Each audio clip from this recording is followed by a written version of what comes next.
तो फिल्म की शुरुआत में हम एक आदमी को देखते हैं जिस कहानी का मेन कैरेक्टर है। उसका नाम लूजिन है, जो एक बहुत ही बड़ी कंपनी और होटल का मालिक है, मगर उसे खाना पीना बहुत पसंद है। वो अलग अलग होटल्स में जाकर वहाँ की हर एक डिश यानी खाने को खाता था। कई साल हो गई थी, मगर आज तक उसे अपनी पसंद का खाना किसी भी होटल में नहीं मिला था। लेकिन उसे जिस भी होटल का खाना पसंद आता था वो उसे अपने होटल में शामिल कर लिया करता था। आज जब वो एक होटल का खाना बड़े मजे से खा रहा था तो उसका मैनेजर कहता है कि आप जितना वक्त खाना खाने में लगाते हैं उतनी देर में तो हम पूरा होटल खरीद सकते हैं। जो सुनकर लूजिन को उस पर बहुत गुस्सा आता है। कहता है कि मेरे लिए खाने पीने से बढ़कर कुछ नहीं है, होटल्स की मीटिंग खरीदना ना खरीदना कुछ भी नहीं। जिसके बाद वो मैनेजर को इस बात पर अपनी कंपनी से ये निकाल देता है। अब लूजिन जब अपने ऑफिस जा रहा था तो उसी पार्किंग एरिया में एक लड़की दिखती है जो उसकी गाड़ी पर स्क्रैच कर रही थी, यानी छुरी से गाड़ी पर खुरच रही थी। इस लड़की का नाम शेंग था। वो भी इस कहानी की दूसरी मेन कैरेक्टर है। दरअसल शेंग की दोस्त ने उसे कहा था कि तुम दूसरे फ्लोर पर जाकर वहाँ खड़ी एक ब्लैक गाड़ी पर स्क्रैच कर देना, क्योंकि वो उसके दोस्त की थी जिससे वो बदला लेना चाहती थी। उसने उसे धोखा दिया था। लेकिन अब जब शेंग को लूजिन से पता चलता है कि वो दूसरी नहीं बल्कि तीसरे फ्लोर पर है और ये गाड़ी वो नहीं है जिस पर वो स्क्रैच करने आई है बल्कि लूजिन की है, तो उसे बहुत बुरा लगता है। इसीलिए वो उससे माफी मांगती है और कहती है जरा रुकिए एक मिनट,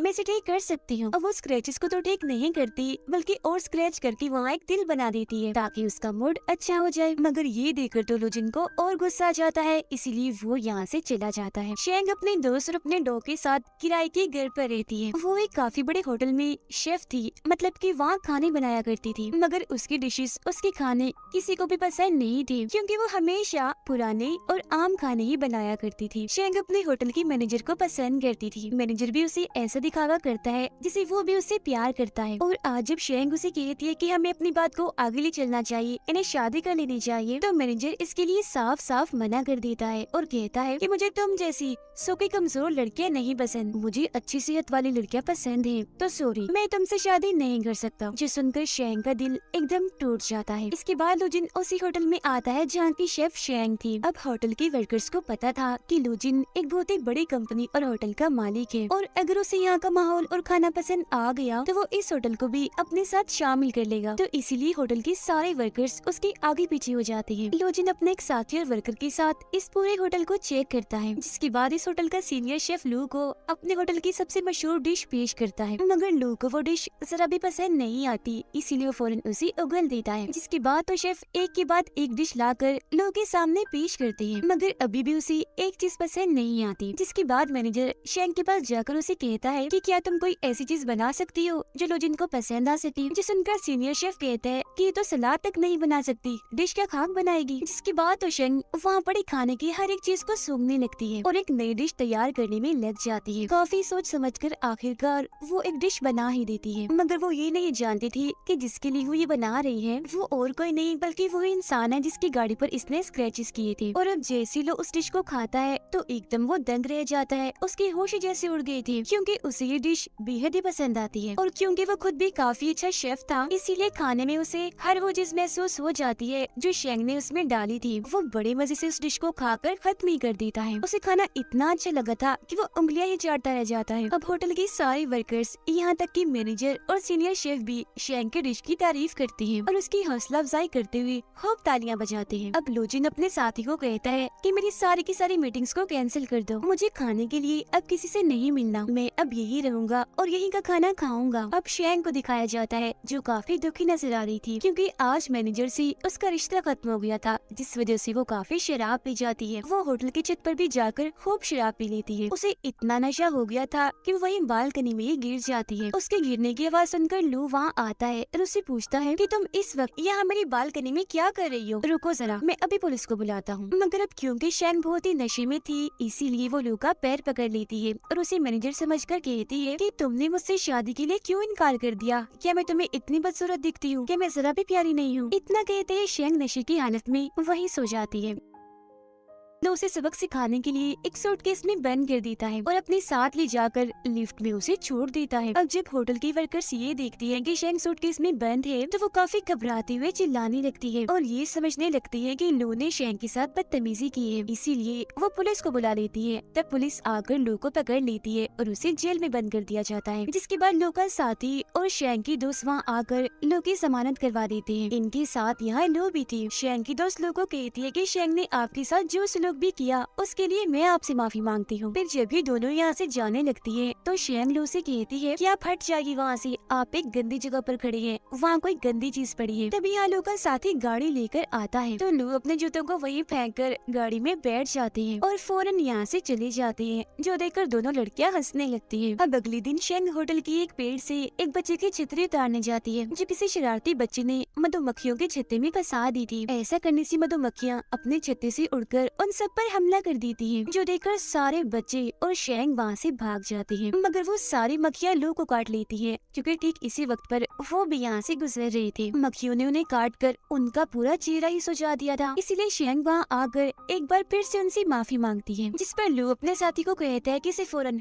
एक घड़ी बांध दो, क्योंकि जब जब ये मेरे आसपास होती है तो कोई ना कोई मुसीबत आ जाती है या ये खुद ही मेरे लिए खतरा बन जाती है, और अब अगर अगली बार ये मेरे करीब आएगी तो अलार्म बज जाएगा जिससे मैं चौकन्ना हो जाऊंगा और इससे कहीं दूर चला जाऊंगा। लेकिन अभी भी लू ये नहीं जानता था कि वो जिसके खानों का दीवाना है वो और कोई नहीं बल्कि शेंग ही है। वो इसके लिए मनपसंद खाने बनाती है। यहाँ तक कि शेंग को भी ये बात पता नहीं थी कि उसके डिशेस का जो सबसे बड़ा दीवाना है वो और कोई नहीं बल्कि लू ही है। लू क्योंकि होटल में ही रह रहा था इसीलिए वो थोड़ी थोड़ी देर के बाद कोई ना कोई डिश बनाने को कहता था, जिसे शेंग बना बना कर उसके लिए भेजती थी। वो एक के बाद एक नई डिश को बनाकर बड़े ही अच्छे तरीके से लू के पास भिजवा दिया करती थी, जिन्हें लू बड़े मजे से बड़े चाव से खाया करती थी। अब इसी रात शेंग के पास होटल का मैनेजर आकर उसे कहता है कि अब मुझे मोटी सेहतमंद लड़कियां पसंद नहीं है बल्कि तुम जैसे स्मार्ट पसंद है, क्योंकि अब मैं भी जिम जाने लगा हूँ। इसीलिए तुम ऐसा करो, आज रात मेरे साथ मेरे घर चलो, जिसके बाद हम शादी कर लेंगे। उसकी बातें सुनकर शेंग को काफी गुस्सा आ गया था, इसीलिए उसे काफी बुरा भला कहकर गालियाँ भी देती है और वहाँ से भगा देती है। खुद भी फिर वो वहाँ से चली जाती है। फिर रात में जब वो अपने दोस्त के साथ घर पर थी तो उसे कहती है कि आजकल मैं होटल में बहुत मसरूफ रहने लगी हूँ, मुझे बहुत काम करना पड़ रहा है क्योंकि मैं अपने होटल के नए मालिक के लिए अलग अलग डिशेस बनाती हूँ ताकि वो खुश हो जाए और मुझे अपने होटल का सीनियर शेफ बना दे। अगले दिन जब कुछ रिपोर्टर्स लोग का इंटरव्यू लेने आते हैं तो शेंग को पता चल जाता है कि अब तक वो जिसको परेशान करती आई है वो बहुत ही बड़ी कंपनी का मालिक है और ये और कोई नहीं बल्कि वही है जिनके होटल को खरीदने वाला है, मतलब कि होटल का होने वाला मालिक, और यही मेरे खानों का दीवाना भी है। तो इसीलिए आज के खाने में वो लोगों के लिए दिल खोल कर मिर्च मसाला डालती है ताकि अब की बात वो उसके खाने को पसंद ना करे और ये उसे दूर चली जाए। मगर उसका ये प्लान काम नहीं करता क्योंकि खाना खाते हुए लोग की आंखों से पानी तो आता है तेज मिर्ची की वजह से, मगर उसे खाने का जायका बहुत अच्छा लग रहा था, इसीलिए वो रुकने का नाम ही नहीं ले रहा था, लगातार बस खाता ही जा रहा था। सबसे आखिर में शेंग लो के लिए अपनी तरफ से एक केक बनाकर भेजती है जिसमें उसने हर वो चीज डाली थी जो लोग को बेहद ही पसंद थी। तो जाहिर है ये केक भी उसे बहुत ही पसंद आता है। केक खाने के बाद तो वो इतना दीवाना हो जाता है कि उस शेफ से मिलने के लिए बेताब हो गया था जो अब तक उसके लिए खाना बनाती आ रही है। मगर शेंग जब उनके सामने जाने से मना कर देती है तो लोग खुद किचन में आ जाते हैं उससे मिलने के लिए, मगर अभी शेंग उनके सामने नहीं आती बल्कि वहाँ से भाग जाती है क्योंकि उसे डर था कि अगर उसने मुझे देख लिया तो वो मुझे काम से निकाल देगा। थोड़ी देर के बाद जब लोग वॉशरूम में थी तो वहाँ एक चम्मच आकर गिरता है जिसे कोई वॉशरूम के अंदर से ही नीचे से हाथ डालकर दोबारा उठा लेता है, जो देखकर लू को लगता है कि जरूर यहाँ कोई चोर है, इसीलिए वो वॉशरूम के दरवाजे को लॉक करके वहीं छुप जाते हैं। अब जब उस वॉशरूम से शेंग बाहर आती है तो चुपके चुपके वहाँ से भागने लगती है। तब लोग उसे पकड़ लेते हैं और गुस्सा करते हुए कहती हैं कि तुम मेरा पीछे करते करते यहाँ भी आ गई, मगर मुझे पता क्यों नहीं चला, कहाँ है घड़ी तुम्हारी, उस पर अलार्म क्यों नहीं बजा। इस पर शेंग कहती है वो असल में इसकी बैटरी लो हो गई है। अब तभी यहाँ एक आदमी आकर जब दरवाजा खोलता है तो शेंग वहाँ से भाग जाती है, मगर जब लोग वॉशरूम में उसकी शेफ वाली शर्ट देखते हैं तो समझ जाते हैं कि यही वो शेफ है जो अब तक मेरे लिए खाने बना रही थी, जिसके खानों का मैं दीवाना हूँ। इसीलिए अगले दिन जब शेंग काम पर आती है तो लोग खुद उससे मिलने चला जाता है और पूछता है कि अब तक तुमने मेरे साथ जो कुछ भी किया क्या वो सब इत्तेफाक था या जानबूझकर तुमने किया था। जिस पर शेंग मासूम सा चेहरा बनाकर कहती है कि नहीं, वो सब इत्तेफाक हो सकता है, मैंने जानबूझकर कुछ नहीं किया। जिसके बाद लोग उसे केक बनाने का कहकर वहाँ से चले जाते हैं और शेंग उसके लिए बना भी देती है। और जब वो बेटा केक की मजे ले रहा था तो उसके पास उसके डैड की कॉल आती है जो उसे कहती है कि तुम अभी तक वहाँ शंघाई में क्या कर रही रही हो? जल्दी से वहाँ का रेट फाइनल करो और किसी दूसरे होटल के लिए निकलो, वहाँ पर मत बैठ जाओ। अपने डैड की ये बात सुनकर लू काफी उदास हो जाता है, क्योंकि उसे सिर्फ शेंग के हाथ का ही खाना खाने में बहुत मजा आ रहा था। अगले दिन जब वो कॉल करके शेंग को खाना बनाने के लिए कहता है तो उसे पता चलता है कि आज शेंग नहीं आई, वो तो छुट्टी पर है। इसीलिए वो खाने पीने का सारा सामान लेकर शेंग के घर पहुँच जाता है। वो जब बेल बजाता है तो शेंग बाहर आती है, जो उसे घर के अंदर ले जाती है। अंदर आकर वो ये देखकर काफी हैरान रह जाता है कि शेंग ने अपने घर का हाल बहुत ही बुरा बनाया हुआ है, क्योंकि घर का सारा सामान इधर उधर बिखरा पड़ा है। उसे वहाँ शेंग का डॉग भी दिखता है। वो फिर खुद ही सोफे पर रखे कपड़े हटाकर बैठ जाता है। वो टेबल पर बहुत सारी किताबें रख लेता है ताकि खाना वो बड़े आराम से खा सके। लो ने आज शेंग को लॉबस्टर यानी समुद्री झींगा लाकर दिया था पकाने के लिए, जिसके बाद शेंग अपने पूरे दिल से डिश को तैयार करके लो को देती है। और जैसे उसके साथ खाना खाने के लिए बैठती है तो लो कहता है, ओ सॉरी, वो दरअसल खाना मैं अकेला खाता हूँ, मुझे किसी के साथ बैठकर खाना खाने की आदत नहीं है, तो तुम ऐसा करो कहीं और जाकर खा लो। जो सुनकर शेंग को अजीब तो लगता है, मगर वो फिर भी अपना खाना लेकर किचन में चली जाती है और पूछती है कि क्या तुम अपने घर वालों और दोस्तों के साथ मिलकर भी खाना नहीं खाते? जो सुनकर लो बड़ा ही अजीब जवाब देता है कि जैसे तुम अकेली सोती हो, अकेले नहाती हो, तो उसी तरह बिल्कुल मैं अकेले खाना खाना पसंद करता हूँ। थोड़ी देर के बाद खाना खाकर जब शेंग बाहर आती है तो देखती है कि लो वही सोफे पर ही सो गया है। फिर अगले दिन जब लो की आँख खुलती है तो उसे भी एहसास होता है कि कल रात मेरी आँख लग गई थी और मैं यही सोया रहा। वो फिर शेंग को ढूंढते हुए जब उसके कमरे में जाता है तो देखता है कि वो तो अभी तक सोई हुई है। अब हर रोज एक खाने पीने का सामान लेकर लो शेंग के घर पहुंच जाया करती थी। उसे खाना बनाने का कहकर जब उन खानों को खाती थी तो फिर वहीं सो जाया करती थी। ऐसे ही कई दिन गुजर जाते हैं। शेंग हर रोज एक नई डिश लो के लिए बनाया करती थी। उधर लो के साथी और शेंग की दोस्त की भी दोस्ती हो जाती है। फिर एक दिन जब लो शेंग के घर पर थी तो वहाँ बहुत बारिश होने लगती है। शेंग के घर की छतें इतने कमजोर थी कि वहाँ से पानी टपकने लगता है, इसीलिए ये दोनों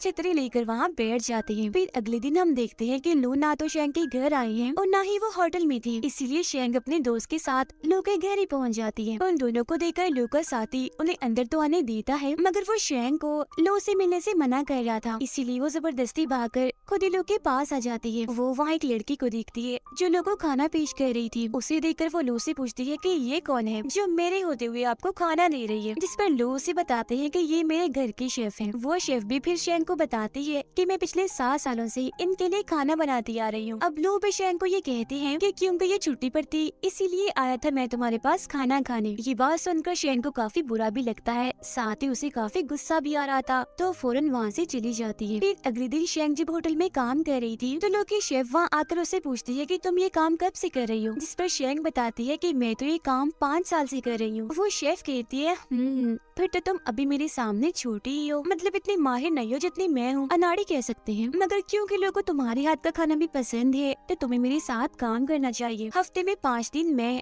और हफ्ते के आखिर में 2 दिन तुम उनके लिए खाना बनाओगी। वो शेंग को एक लिस्ट बनाकर देती है, यानी कि तुम्हें लोगों को क्या क्या खिलाना है। जिसके बाद वो यहाँ से चली जाती है, मगर उसकी बातों से शेंग को इतना गुस्सा आ गया था कि वो उस लिस्ट को ही फाड़ देती है और फूट फूट कर रोने लगती है, क्योंकि वो नहीं चाहती थी कि उसके अलावा और कोई लोगों के लिए खाना बनाए।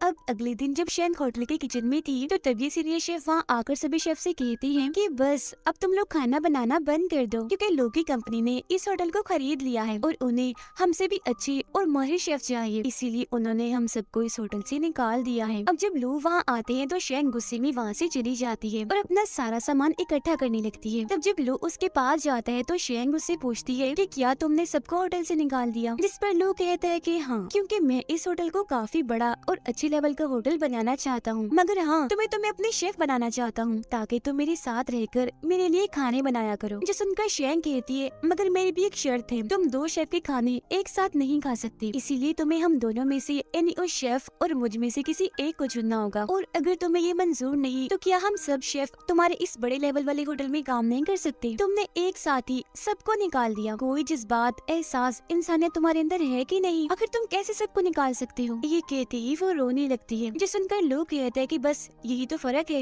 मैं तुम्हारी तरह नहीं सोचता, मेरा काम है लोगों को निकाल कर उनकी जगह और अच्छे लोग लाना, मैं ऐसे बेकार में लोगों को अपने पास रखकर अपना नुकसान नहीं करवा सकता। जो सुनकर शेंग भी कह देती है तो ठीक है, फिर मैं भी तुम जैसे खुद गर्ज और ऐसे इंसान के लिए काम नहीं कर सकती जिसके अंदर कोई इंसानियत एहसास नाम की चीज न हो, और इंसान को सिर्फ जज्बात इंसान बनाते हैं। तुम्हारे अंदर जज्बात नहीं तो तुम इंसान तो कहला ही नहीं सकते, तुम तो एक जानवर हुए। इतना बोलकर वो वहाँ से चली जाती है और और अब क्योंकि वो बेरोजगार थी इसीलिए वो दुखी रहने लगती है। उधर लो से भी नहीं रहा जा रहा था, उसे बार बार शेंग की याद सता रही थी, जिसके बाद लो शंघाई को छोड़कर यूके के लिए निकल जाती है। और जब ये बात शेंग को पता चलती है तो अपने दोस्त के सामने बहुत रोती है और कहती है कि मुझे अफसोस हो रहा है, लो के साथ मैंने बहुत बदतमीजी की है, वो मुझे बहुत पसंद थे, उनके लिए खाना बनाना भी मुझे बहुत अच्छा लगता था, काश कि मैं उन्हें बता सकती कि शायद मैं उनसे प्यार करती हूँ, वो मुझे अच्छे लगते हैं, बार बार वो मेरे जहन में आ रही है, उनके बारे में सोच कर तो मैं पागल हो रही हूँ। फिर जब लोग लंदन पहुँचते हैं तो उनके शेफ उनके लिए खाना लाती है, मगर हमेशा की तरह टूट पड़ने की बजाय वो आराम से बैठी रहती है, खाना नहीं खा रहे थे बल्कि काफी उदास थे। फिर अगले दिन जब लो अपने डैड से मिलता है तो वो पूछती है कि शंघाई में तुम्हारे साथ ऐसा क्या हुआ जो तुम वहीं रह गए, मैंने तुम्हें कितनी बार कहा है कि डील करके फौरन वापस आ जाया करो, वहीं मत बैठी रहा करो। तब उनके जवाब में लो कहता है, डैड कितने दिन हो गए हैं हमने एक साथ मिलकर खाना नहीं खाया, चलिए आइए साथ बैठकर खाना खाते हैं। और जब वो खाना खा रही थी तो लो अपने डैड से पूछता है कि क्या आपने कभी किसी से प्यार किया है, जो सुनकर वो कहती है कि हाँ, सबसे ज्यादा प्यार मैंने तुम्हारी माँ को किया और अब तुमसे करता हूँ। अब लो अपने साथी को कॉल करके कहता है कि हम न्यूयॉर्क जाने से पहले शंघाई होते जाएंगे। शेंग बेचारी बेरोजगार अपने डॉग के साथ सड़क सड़क भटक रही थी, वो अब जैसे ही लो की दी हुई घड़ी को बेचने जा रही थी तो वो घड़ी बजने लगती है, जिससे उसे काफी हैरानी होती है क्योंकि ये इस बात की लामत थी कि लो आस पास ही है। और फिर फौरन ही उसे लो की गाड़ी दिख जाती है, उसमें बैठे लो पर जैसे उसकी नजर जाती है तो वो काफी दुखी हो जाती है, इसलिए गाड़ी लेकर फौरन यहाँ से निकल जाती है। वो फिर लो से बचते हुए सब्जी की मार्केट में जाकर छुप जाती है। तब लो उसका पीछे करते करते वहाँ भी आ जाती है, वहाँ उन्हें शेंग का डॉग दिख जाता है, जिसे वो कहते हैं कि अगर तुम मुझे लो के पास ले जाओगे तो मैं तुम्हें मजेदार खाने खिलाऊंगा। जिसके बाद वो डॉग लो को अपने पीछे शेंग के पास ले जाता है, मगर शेंग ने तो खुद को शीशे के कमरे में बंद किया हुआ था। लो उससे कहती है, दरवाजा खोलो, मुझे तुमसे बात करनी है। जिस पर शेंग कहती है, नहीं, मैं दरवाजा नहीं खोलूंगी, मुझे आपसे कोई बात नहीं करनी क्योंकि मैं आपसे नफरत करती हूँ। चले जाइए आप अपने उसी शेफ के पास, क्योंकि आज के बाद मैं आपके लिए कुछ बनाने वाली नहीं हूँ। जो सुनकर लो कहती है, तुम मेरे लिए सिर्फ एक शेफ ही नहीं बल्कि तुम बहुत ही खास हो, असल में तुम मुझे बहुत ही पसंद हो, इसलिए जल्दी करो, दरवाजा खोल दो। जो सुनकर शेंग शर्माने और हंसने लगती है, कहती है, नहीं, पहले तुम मुझे ये बताओ कि क्या मैं दुनिया की सबसे खूबसूरत लड़की हूँ, अगर आप बताएंगी तभी दरवाजा खोलूंगी मैं। इस पर लो भी कह देते हैं कि हाँ हाँ, तुम दुनिया की सबसे खूबसूरत लड़की हो। ये सुनकर शेंग को इतनी खुशी होती है कि वो झट से दरवाजा खोल देती है। अब लो उसे यहाँ से लेकर चले जाते हैं। वो उसे एक घर में लाई थी, जिसके बाद वो दोनों बालकनी में जाकर बैठ जाती हैं, क्योंकि ये लो की पसंदीदा जगह थी। दोनों यहाँ से डूबते हुए सूरज को देख रहे थे, क्योंकि ये नजारा देखना दोनों को ही काफी पसंद था। दोनों यहाँ बहुत खुश थे और अब यहाँ आकर वो अपने अपने प्यार का इजहार कर देते हैं, साथ ही एक दूसरे को लेकर जो उनके जज्बात हैं वो भी बता देते हैं। वो फैसला करते हैं कि क्योंकि हम प्यार करते हैं तो जल्द हम शादी कर लेंगे और हंसी खुशी एक साथ रहेंगे। जिसके बाद ये शानदार कहानी इधर ही खत्म हो जाती है।